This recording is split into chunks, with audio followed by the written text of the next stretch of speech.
What's up, guys? Vicky and I are on our way to go see Thanksgiving, which of course is Eli Roth's mock trailer turned full length that just released in honor of Thanksgiving, of course. Just wanted to preface this video that it may contain spoilers. So if you haven't seen the movie and don't want it spoiled, do not watch this video until you have seen the movie. Or if you just want to watch us talk about the movie, have at it. Any expectations? Never. We just want to have a good time, so hopefully he doesn't let us down. We'll see you after for a review.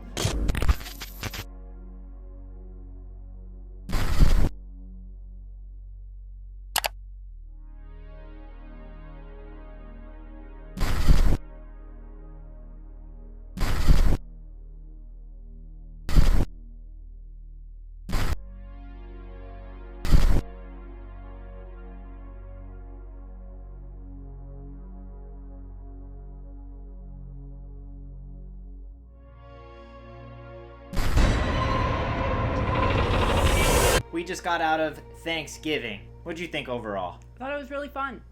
It was a good time. That's all I really asked for this movie. I didn't expect to be blown away. I just wanted a good, modern slasher movie.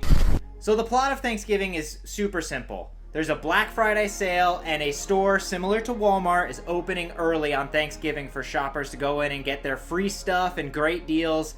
And all hell breaks loose, and a lot of people die and are killed, trampled, and maimed in extreme ways.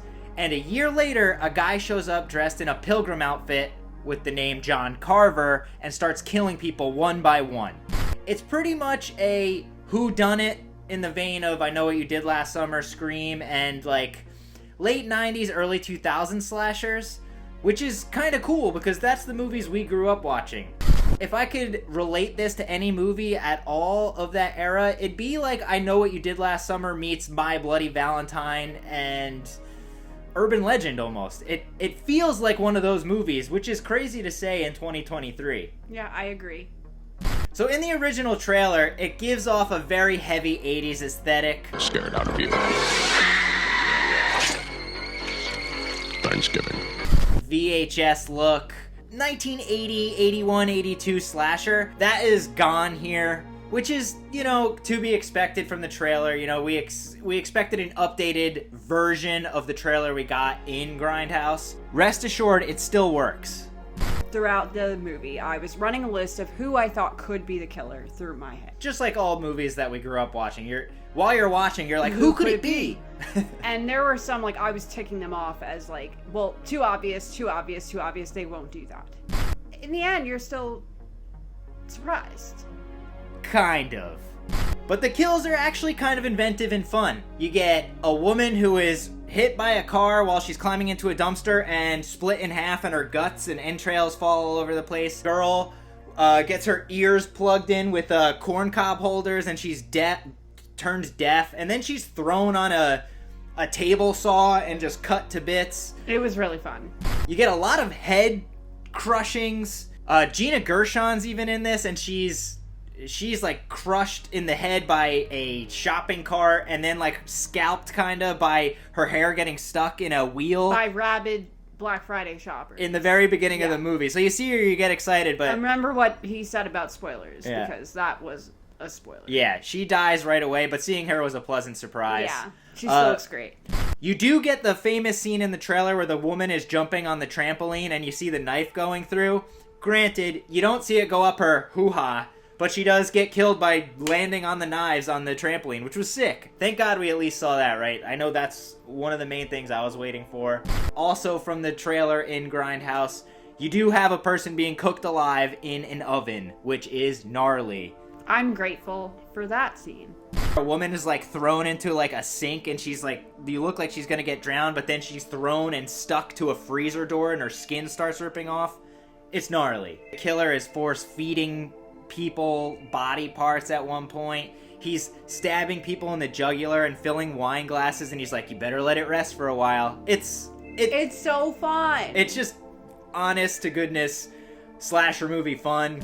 Yeah. I will say, some of the kills, while they were gruesome, with Eli Roth, I kind of expected it to go, even further, like with the Achilles thing in Hostel. It never fully gets so gruesome that you can't take it, but it's just gruesome enough that you were still kind of like, oh shit. What did you think of the way the killer looked? Honestly, he reminded me too much of the Burger King guy. Yeah. So the killer wears like a plastic mask of John Carver, who was like, I guess like a pilgrim from Plymouth Rock back in the day. But it's just like a plastic mask, like similar to the one that they were wearing in Valentine. Yes. So, and everyone in the town is wearing this, which is wild. So it's like, that adds another element to the movie where you're kind of like, well, who could it be? Everyone's wearing the mask. A guy I went to high school with was the Burger King for Halloween one year, years ago, and I just kept thinking of that. It does kind of resemble the Burger King. It reminded me too much of that, but, like the early stages of the Burger King. But I like that it was simple, you know, nothing no, crazy. I'm not complaining about it, but you asked what I thought of it. There was so much fake blood, and like you could obviously see that like they were mostly makeup, which was nice to see. It wasn't like completely CGI'd to death. The guy in the turkey costume gets decapitated, and a person driving a float, a Mayflower float of all things, and the boat's mast just goes right through his head and blood squirts all over the passengers in the car. It's really delightfully over the top, just like Eli Roth's movies are. And this is almost like a return to form for him. It's gross out, it's lots of the F word, like fuck this, fuck that. Like the writing is pretty terrible, but like it's a early 2000s slasher brought into the modern age by like the killer is tagging everyone that he's going to kill in Instagram posts and live streaming through Instagram, and it's done well enough that I wasn't like cringing at it. I was telling Bill when we got out of the movie that I was worried at first in the beginning, because the initial start of the movie you got introduced to the characters and I was like, I hate them. But that's the point of these movies. You don't like the characters. It's high school kids, you know, acting a fool. You got the jocks, you got the boyfriend who's a baseball star who in the beginning of the movie gets his arm broken in half and he can't play baseball. And that's another thing that kind of reminds me of My Bloody Valentine, is he moves away after what happens in the beginning of the movie and only shows up when all these killings start. And you're like, ooh, are they going to pull a My Bloody Valentine? They don't. There's a love triangle involving the main actress, our final girl of sorts, that feels like it was ripped right out of My Bloody Valentine. You have the original boyfriend whose life was changed by the Black Friday accident and disappeared for a whole year, only to come back when the murders start up. Then you have the new, nice guy boyfriend who finally is getting his shot. All of this only adds to the red herring of who the killer is, and overall is wildly unnecessary. And Patrick Dempsey's in this movie. What's with Patrick Dempsey this year? People's sexiest man of the year, but like, where is all this coming from? Why did he sign on to do this movie? It's kind of bizarre. But he does a great job here. And People magazine knows something we didn't know. Yeah. I don't know. Like, the acting isn't stellar, the writing isn't stellar. No, but it's fine. It's a fun slasher movie. It's fine and fun. Yeah, it's fine and fun. So, as the movie's going on, people are getting picked off one by one in gruesome ways, and the killer keeps posting Instagram posts of like all the people he's killed and saying who he's coming for next and all that. It's kind of hilarious. There are a lot of moments when main characters disappear for long periods of time. I guess it's to add suspicion, but I found myself constantly asking where the hell some of them were. So, we learn after many red herrings of the boyfriend, new boyfriend, was it the friend, was it the kids from the opposing high school who they got into a fight with in the beginning of the movie. There's so many red herrings, just like I Know What You Did Last Summer and Scream and all that stuff. But in the end, we learn the killer's identity is... I'm not saying it, you're over here putting up spoilers. It's Patrick Dempsey. Who was initially in my head as a possibility for the killer, one of the killers, because I didn't know if they were going to go the Scream route. But I checked him off as an obvious one. Well, I mean, everyone's kind of obviously a suspect, as Randy said in Scream. There's a formula to it. A very simple formula. Everybody's a suspect. The reason Patrick Dempsey is doing this is because he was secretly in love with Gina Gershon while she was married to the manager of said Walmart-type store. And she was pregnant with his baby, but no one knew it. Nothing spectacular. I kind of thought it was going to be a little bit more gusto to the reveal. At the end of the day, most of the reveals of these movies aren't that stellar, so it was fine. The open-endedness of the ending with Dempsey's body never being found was a little on the nose for my taste. You just knew you were going to get that quick jump scare before the credits rolled. Carry anyone? So this movie was fine and fun. Yeah. The kills are great. The story's whatever. The acting's whatever. But the kills are great. Yeah, and super inventive, like you said. Every holiday seems to get a slasher movie of sorts. So and I guess we were due for a Thanksgiving one. Yeah. Do I like the trailer that Eli Roth made for Grindhouse better? Yes. But at least that lives in its own world. Do I remember it at all? No. But this was a great time, and it feels like the movies of the early 2000s. I agree. Like, completely, right? Yeah. It's like watching as if My Bloody Valentine was coming out now. Like, it was like as if the remake didn't come out in 2009 and it came out now. It feels that way anyway.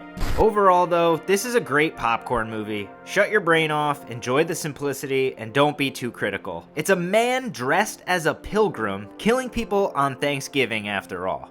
It was a fun time, and that's all I asked for. That's all I asked. As the apprehensive moviegoer, I will say it was worth what it cost. It's great to see movies like this still coming out. You know, now we don't only have to watch Blood Rage on Thanksgiving. Yes. Also, big special shout out to the woman a few seats down from me who laughed during times when no average human being seeing a horror movie would laugh. And she winced at all the right points, too, yes. which made the movie-going experience yes. great. She gets it within my As heart. John Carver was slicing through... She would giggle. Yeah, and it was great. I'd have to grab his arms. And it was like wincing.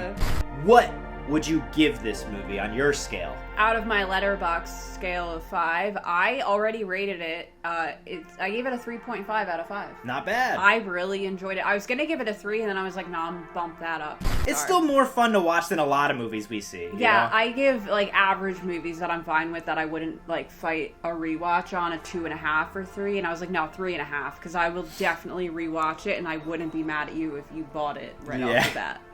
I'd probably give it like a 7.4 out of 10. Like, I had a great time, and that's all I asked for. Yeah. It didn't blow me away. It didn't reinvent the wheel. But it also, yeah, of course it didn't reinvent the wheel. Yeah. It was fun. It was fun. It was a great time. I'm glad Eli Roth was able to finally get this movie to come out. I'm surprised it took almost 16 years to do it. Hey, better late than never. You know, it is different from the original trailer, but it had to be, right? And I have one more note to add. Yes. I didn't fall asleep even once. You heard that? She didn't fall asleep. Not even once. We were very entertained. Yes! Would definitely recommend checking it out, for sure. 100%, I back that. Yeah. I endorse this statement.